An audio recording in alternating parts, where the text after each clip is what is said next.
இந்த 3 நாட்கள் உங்கள் வாழ்வின் திருப்பம்.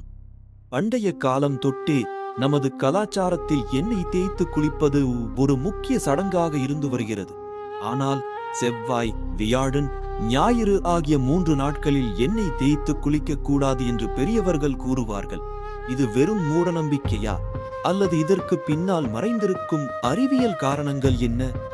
செவ்வாய்க்கிழமை இரத்த கிரகமான அங்காரகனுக்கு உரிய நாள். அன்று எண்ணெய் தேய்த்து குளித்தால் உடல் உஷ்ணம் அதிகரித்து மன அழுத்தம், கடன் சுமை போன்ற பாதிப்புகள் ஏற்படும் என்பது ஐதீகம். வியாழக்கிழமை ஞானம் மற்றும் செல்வத்தின் கிரகமான குரு பகவானுக்கு உகந்தது.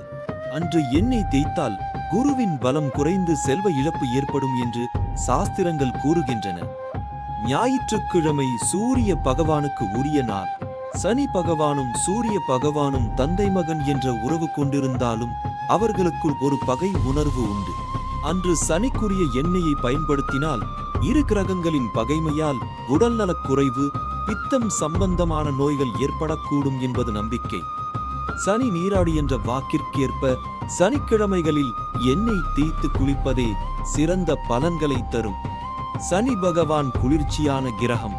அன்று எண்ணெய் நீராடுவது தோஷங்களை போக்கி ஆரோக்கியத்தையும் நற்பலன்களையும் வாரி வழங்கும். நம் முன்னோர்களின் ஞானம் வெறும் சடங்குகள் அல்ல, அவை வாழ்வியலின் ரகசியங்கள். இந்த 3 நாட்கள் உங்கள் வாழ்வில் என்ன மாற்றம் கொண்டு வருமோ மறக்காமல் தொடருங்கள்.